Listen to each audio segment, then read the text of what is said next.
Hey, Annissa Coy here with Firehouse Education and this week's Ask Annissa video column. I want to thank you all so much for all the emails, and I'm sorry I'm a little behind on answering questions for you all and doing the videos, just trying to keep up with all of that in daily life. So again, thank you so much for sending them. I want you to be sure and be subscribed to our YouTube channel, Firehouse Education, so that you don't miss out when I answer your question on video. And if you would like some more information about our training, be sure and go to firehouseeducation.com, subscribe there, and check out our upcoming classes that we have scheduled. Okay, all right. So our email that came in today was from Claudia. And Claudia says, "Hey, Annissa, my books were affected by soot after a kitchen fire happened last December. I tried an odor removal process, which is the spraying of a product that killed the odor, but it did not solve the issue with the soot. I was wondering if the sponge works for me. Thanks, Claudia." Okay, excellent question, Claudia. All right. So, one, I would really caution you about spraying anything on the books. I'm glad it removed your odor, but you want to be very, very cautious for that. I actually have a better way that I use. I like to use a hydroxyl room to remove odor from books. Now, books are very complex when it comes to odor and soot removal. Obviously, there's lots of pages and that sort of thing as far as the soot removal goes. But cardboard and paper are some of the most odor absorbent products out there. So the odor removal can be tricky. Usually I find that to be the trickiest part of restoring contaminated, soot contaminated books. So the hydroxyl room I love. Again, it's a natural process and it just removes the odors. Wonderful. So to remove soot from books, you've got a few processes you could do.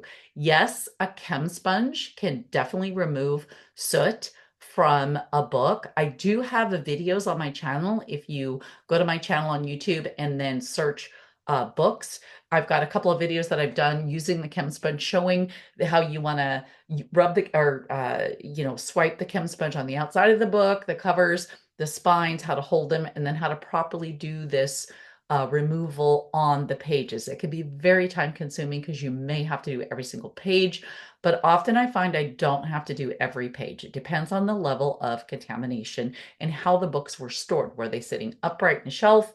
Were they laying flat? That sort of thing. Okay. So the other thing is very important is HEPA vacuuming books.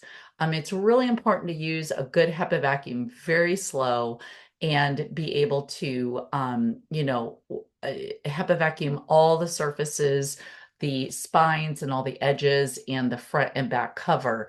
Again, you might have to find yourself HEPA vacuuming each page, but it's not a super long process though, because you don't have to, it's not like mold remediation where you have to very slowly do the HEPA vacuuming. You can swipe it back and forth, usually very quickly, depending again on the level of the soot. Now, I want to step back for a second and go back to the chem sponging. You want to make sure when you're using a chem sponge that you do the proper method. So with a chem sponge, you're going to want to swipe side to side, right? Like that. You don't want to scrub because you can tear the pages. And you also have to be careful in case you have writing.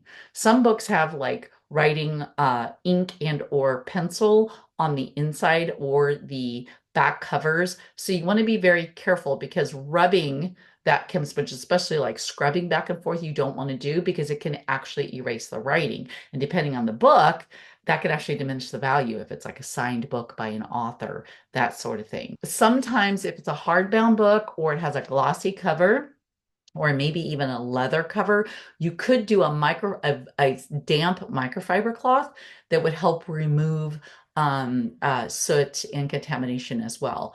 Now, another tool that you can use is called an art gum eraser. And it's really, really awesome because you can erase soot and stains and smoke stain that is on the book and or the pages itself. But again, you want to be very careful using the art gum eraser. Again, I've got videos on my YouTube channel showing you in detail how to do that because you want to make sure that you're doing light, strokes with the eraser, okay? And you want to make sure you've got a true art gum eraser. And I like the ones like I have pictured here that are actually made for removing items or contamination, I should say. It can also remove ink. So again, you want to be careful. It's not going to remove the printed material that's on the book pages, but you want to be careful and you want to be sure and be doing small side to side movements, not scrubbing, because again, you can tear the pages. Okay. But that art gum eraser can also remove staining on the spine as well as the edges, right on the top of the book and the sides of the book if you hold them really firm and use that art gum eraser. After you use an art gum eraser, you might need to do a little bit more HEPA vacuuming to remove some of that that's going to come off the art gum eraser and kind of leave a little bit of, I guess, kind of like sprinkles that come off of it. So you might need to do that as well. Okay. And again, if this is a high-end book, if you have books that are old or antique and of high value, you may need to contact a contents restoration company or a conservator who is used to handling and restoring books that are very delicate and of high value. Okay. Awesome. Well, thank you so much, Claudia, for the email. That was a great question. Again, books are not super difficult usually to clean, but they can be a little difficult to get the odor out of.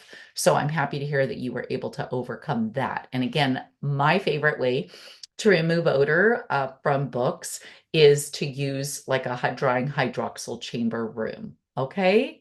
Awesome. All right. Well, thank you so much, Claudia. I hope that helps you. And I'm so sorry that you're experiencing this and what you're going through. I just want to be sure that you, if you do have a burning question for Annissa, that you shoot me an email to annissa@firehouseeducation.com. In the subject line, put Ask Annissa. And remember, if you do that, I just might feature you on next week's Ask Annissa video call.